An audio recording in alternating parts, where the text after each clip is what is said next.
Assalamualaikum warahmatullahi wabarakatuh.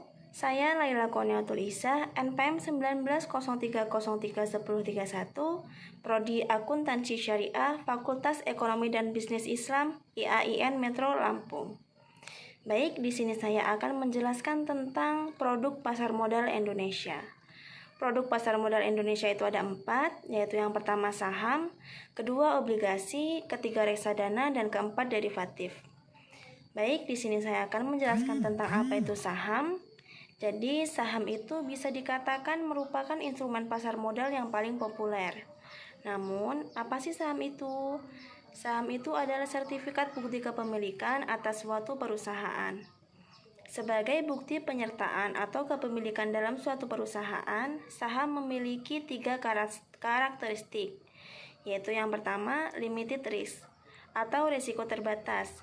Jadi, sebagai bukti penyertaan atau kepemilikan dalam suatu perusahaan, pemilik saham bertanggung jawab hanya sebatas nilai saham yang dimiliki. Yang kedua, ultimate control atau pengendali tertinggi.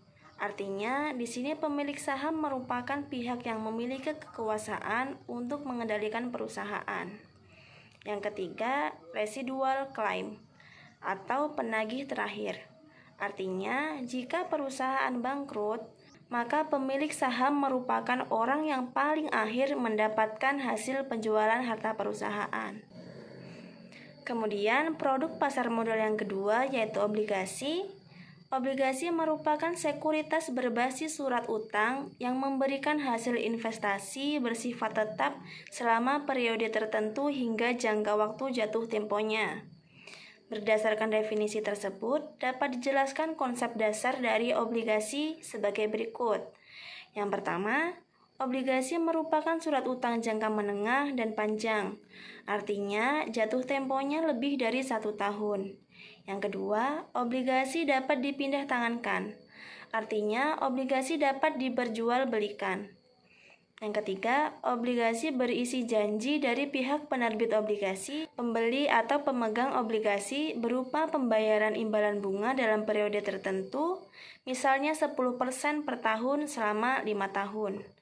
Yang keempat, obligasi berisi janji dari pihak penerbit obligasi kepada pembeli atau pemegang obligasi akan melunasi pokok utangnya pada waktu yang telah disepakati. Kemudian, produk pasar modal yang ketiga yaitu reksadana. Reksadana merupakan alternatif investasi bagi masyarakat yang ingin berinvestasi di pasar modal, namun memiliki dana, waktu, dan pengetahuan investasi terbatas.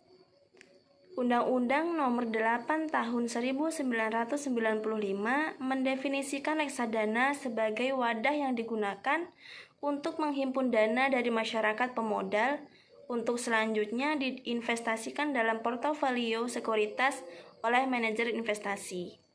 Ada 3 hal yang terkait dari definisi tersebut, yaitu yang pertama, adanya dana dari masyarakat pemodal. Yang kedua, dana tersebut diinvestasikan dalam portofolio sekuritas. Yang ketiga, dana tersebut dikelola oleh manajer investasi. Kemudian produk pasar modal Indonesia yang terakhir, yaitu derivatif. Derivatif adalah instrumen investasi di pasar modal yang merupakan turunan dari surat berharga lain yang telah lebih dulu dieksis, seperti saham dan obligasi. Hal ini karena derivatif menjadikan surat berharga lain seperti saham atau obligasi sebagai underlying asetnya. Nah, mungkin cukup sekian dari saya. Wabillahi taufiq wal hidayah. Wassalamualaikum warahmatullahi wabarakatuh.